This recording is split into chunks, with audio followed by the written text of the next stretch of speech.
Você sabe o que é o pretuguês? A palavra foi usada pela escritora Ana Maria Gonçalves ao tomar posse na ABL durante essa semana. Como a primeira escritora negra eleita para a Academia Brasileira de Letras, falando português e escrevendo a partir de noções de oralitura e escrevivência. Isso suscitou reações acaloradas, de deboches e desesperos nas redes, incluindo políticos famosinhos, especialmente da ala mais conservadora da sociedade. A Ana Maria, gente, que é a primeira mulher negra na história da Academia Brasileira de Letras, a gente está em 2025, autora de Um Defeito de Cor, romance considerado pela Folha de São Paulo o melhor livro de literatura do Brasil neste século, usou o termo ao afirmar que o que ela fala é um pretuguês, num trocadilho com a palavra português. Muita gente debochou do neologismo ou até sentiu raiva. Só que com um detalhe, a maioria não fazia a mínima ideia do sentido do conceito de pretuguês. O pretuguês, mesmo sendo um neologismo bem criativo, ele é um conceito científico. Foi utilizado pela socióloga Lélia Gonzalez na década de 80 e é usado cada vez mais no campo da linguística. Inclusive, eu aprendi sobre esse conceito lendo esse excelente livro do linguista Caetano Galindo, chamado Latim Pó, um livro que fala da formação do português brasileiro, do latim, passando pela colonização até os dias de hoje. Leiam, sério, é muito bom.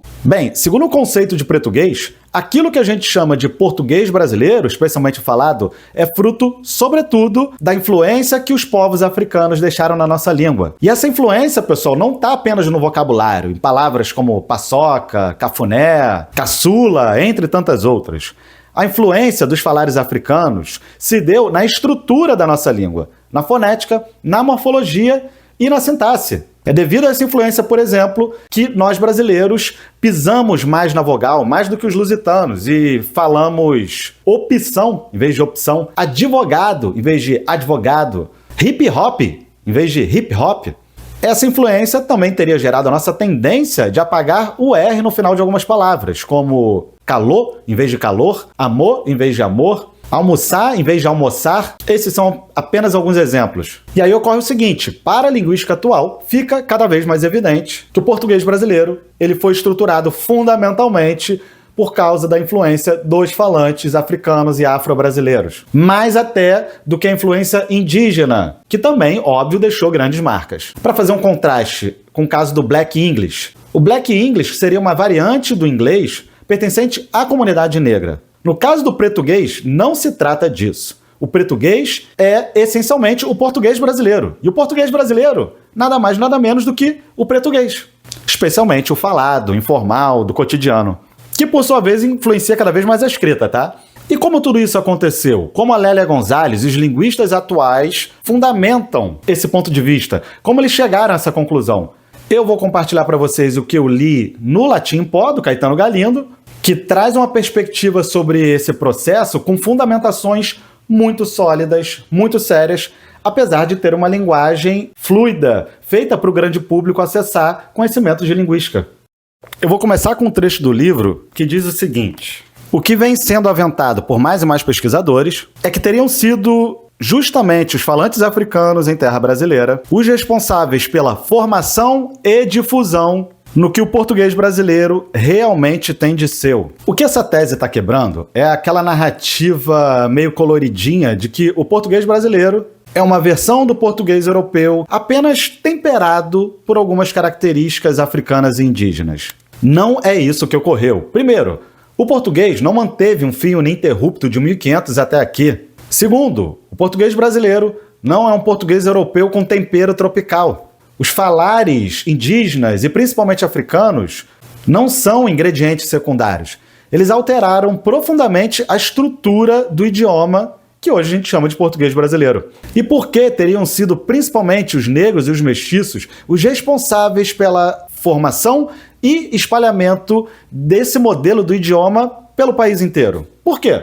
Para entender isso, a gente precisa acompanhar a história da língua portuguesa no nosso território, que, segundo Caetano Galindo, é uma história dramática. Nada pacificada, nada linear, muito menos um fio ininterrupto de 1500 até hoje, tá? Para começo de conversa, então, vale ressaltar uma informação. O idioma mais falado no Brasil nos primeiros 3 séculos, anos 1500, 1600 e até parte do 1700, não era o português, mas uma língua chamada língua geral, que tinha como base o tupi e algumas características do português, língua geral muito utilizada pelos jesuítas no contato com os indígenas. Essa língua vai ser proibida pela coroa apenas em meados do século XVIII, na Reforma Pombalina, e aí sim a gente tem um processo de expansão da língua portuguesa, do idioma português, pelo território nacional.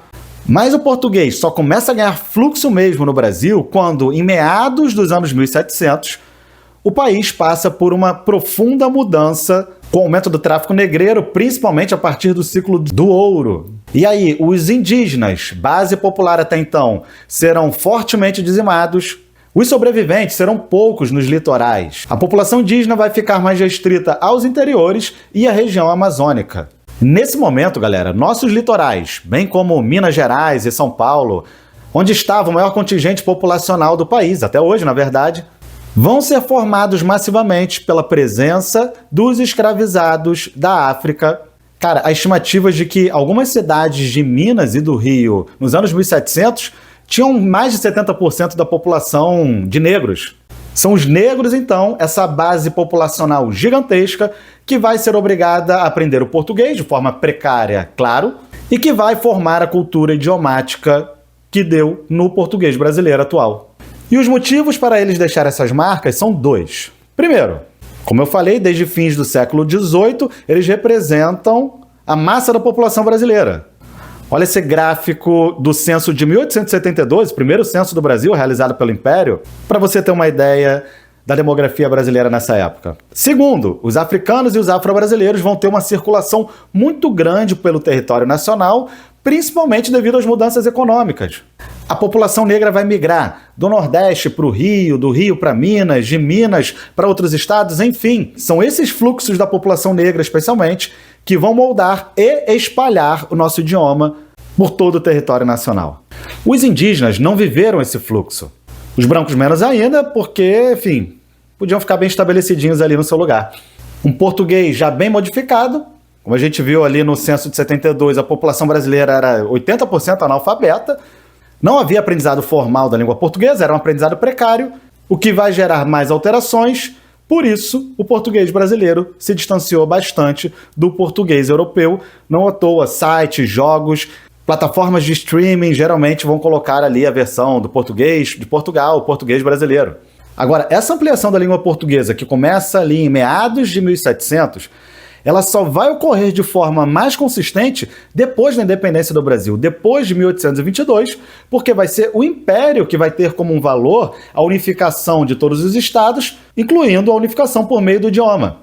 Isso é algo que ainda vai demorar para chegar à região amazônica, por exemplo. Em 1920, ainda se usava pouco português na região amazônica, o Nheengatu ainda tinha uma predominância muito forte. Aí você pode dizer, ué, mas o Nheengatu não teria deixado marcas, influências no português brasileiro? Aí é que tá.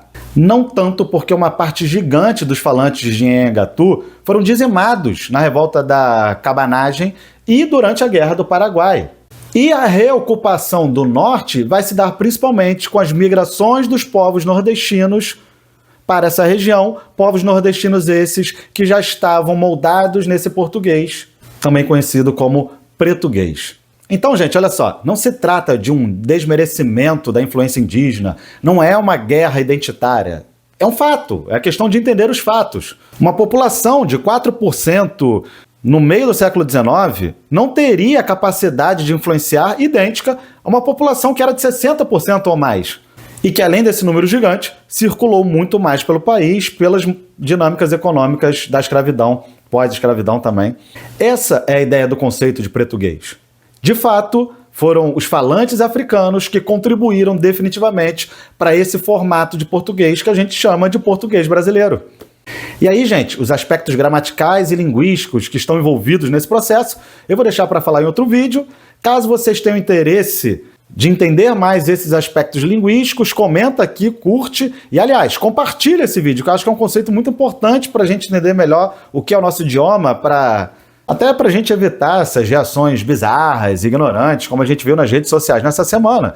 Vai que você tem algum fundamento linguístico, científico, para trazer um outro ponto de vista, ou para contribuir, para refinar. É assim, na humildade, que a gente trabalha com conhecimento. Beleza? Tamo junto. Bora! E viva o português brasileiro! Viva o pretuguês! Aí tem gente que não gosta porque botou preto, né? Depois a gente fala que tem um lance racista aí e a pessoa não gosta. Não pode botar nada de preto no meio, né? Que aí se incomoda.